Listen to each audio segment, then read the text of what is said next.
This tutorial will be a demonstration of effects in Adobe Audition. If you want to follow along, feel free, open up the 0601 Previewing Effects multi-track session in the Working Files multi-track session subfolder right there.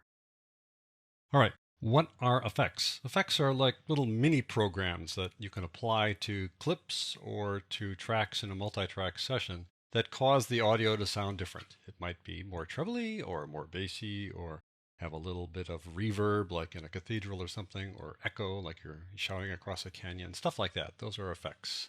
You find effects inside, oddly enough, the effects menu.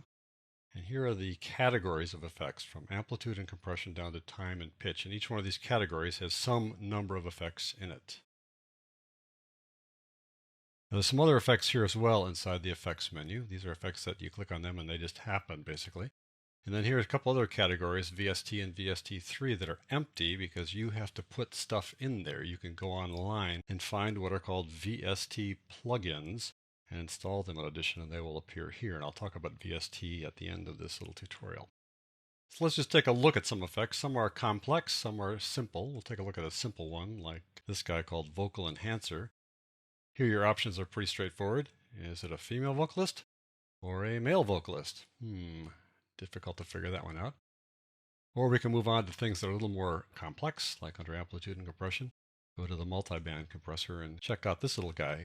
If I were to play this, you can see what's going on there. And I have the preset set to walkie-talkie here. I'm going to change some of these presets to other presets, and you get a chance to see how this effect will work. And around, no matter where I looked, you couldn't be found. I put in a lot of energy and time, but you're just too hard. Things like that. And as you change those presets, the settings here change as well. And then they give you kind of a starting point if you want to change them further. So this is a more complex effect that works inside Audition, and almost every effect has some number of presets that the folks at Audition just set up and then gave them a name that they thought represented what that preset sounded like. Okay, so when you have an effect, how do you apply it? Let me show you that. You can apply it to an entire clip or to part of a clip right here inside the waveform view of the editor panel. You can also apply effects not only to the waveform view, but to the spectral frequency display view and the spectral pitch view, but typically you work inside the waveform view. And when you apply an effect here, you are applying it directly to the file. This is called destructive editing. You're going to change the file, and so you need to be careful if you do change it that you save it under a new name, or just be aware if you just save it under the original name, you're going to replace the original clip. Let me show you how to do that just briefly. I'm going to go over this in more detail in the other upcoming tutorials, but for example, you go to Effects and you go to, let's say, Delay and Echo and pick Analog Delay, and you can preview it, which is nice. To find. You get this kind of delay there, and if you like it, then you click Apply, and then it'll apply to the entire clip. If you want to apply it to just a part of the clip, you can select that part and apply it to that part, and the rest of the clip will not be affected. I'll close out of here. We'll just bypass that process now. If you want to apply an effect sort of above the clip, not directly to the clip, but apply it to sort of try it out and see if it's working, and maybe you want to make some adjustments later, you use what's called the effects rack. Now the effects rack is over here to the left. The effects rack is the same whether you're working with the waveform view or the spectral frequency display or the spectral pitch display. This little effects rack sits over here waiting for you to add effects to it. You can have up to 16 effects applied to any single clip. I have to use the word apply carefully. You're not really applying it to the clip. You're sort of layering it above the clip. So for example, I'll just open up this little slot here. We'll pick that delay and echo guy again. Now it's residing in that slot. We can try it out. Let's see what it sounds like again. And we'll try a different effect. This time we'll try drain pipe. Not at home. Cool. So then if you just close this guy, you have now layered it basically above this clip. You've not applied it to the clip itself, but it will play. It'll have its effect when you play this clip. Please leave a message when you hear the... And you can add more effects here as well, and then you can rearrange them if you want. You can turn them on and off. Try it with it on now. The personal touch was what I really had in mind. Off. You can turn them on and off, however you want to sort of play with them to see if they work. Let's say you decide that, I don't really like that particular version. I can always just double click on it and try a different preset like Canyon Echoes instead. I'll close this guy down, and now this guy's been changed. But you're just too hot. So you can just, change them and keep on going until you find something you like.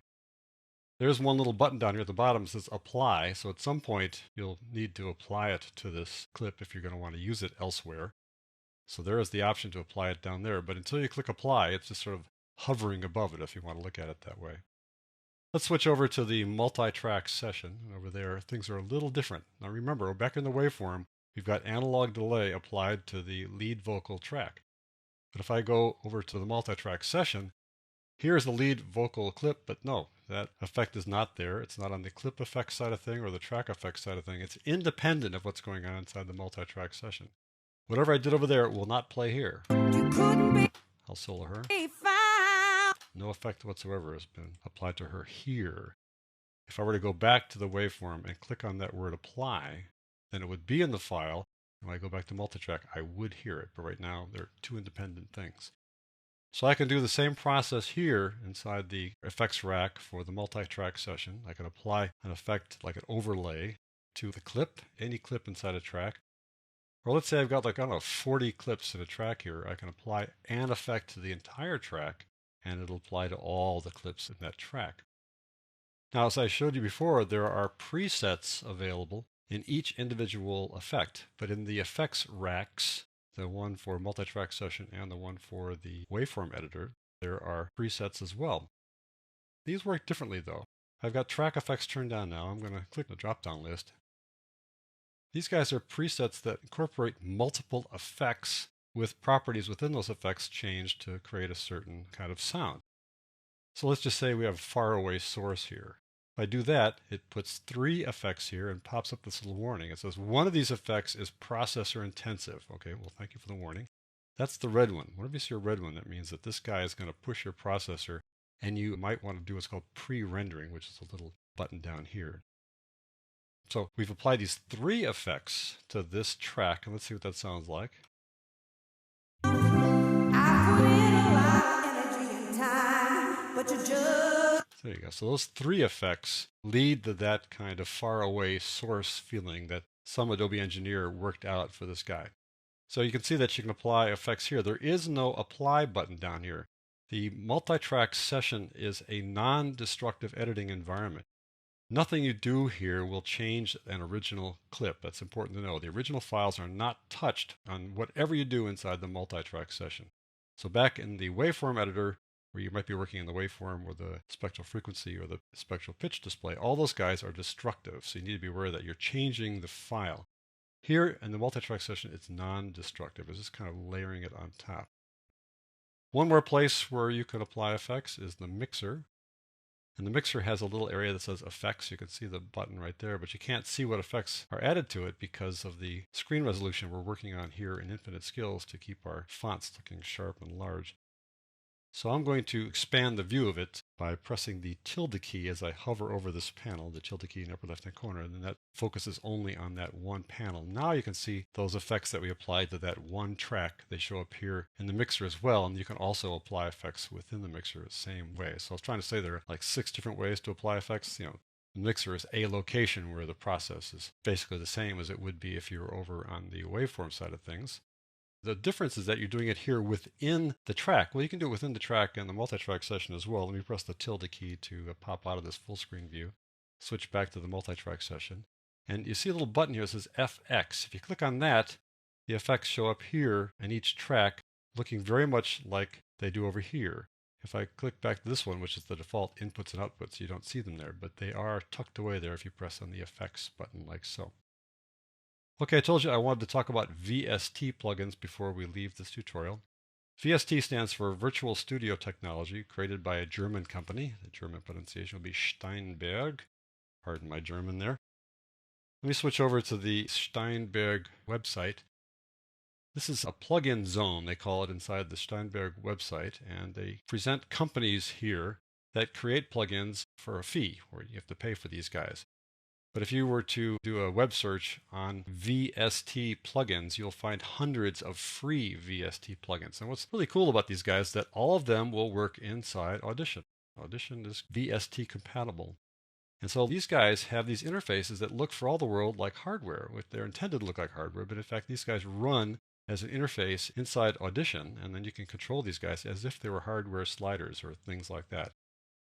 And many of these plugins will create sounds, like they'll be synthesizers, or they have really dramatic effects that go way beyond what you find inside Audition. So I really suggest that you go check out VST plugins. The reason there was a VST and a VST3, VST3 is the latest plugin technology, the latest virtual studio technology from Steinberg. So not many plugins will be VST3 compatible, but it's good to know that Audition is compatible with VST3 in case you find VST3 plugins out there, as well as the sort of standard VST plugins. So that is just a basic overview of the effects inside Adobe Audition. Coming up in some other tutorials, we'll look at the specific ways you apply effects and some specific effect categories.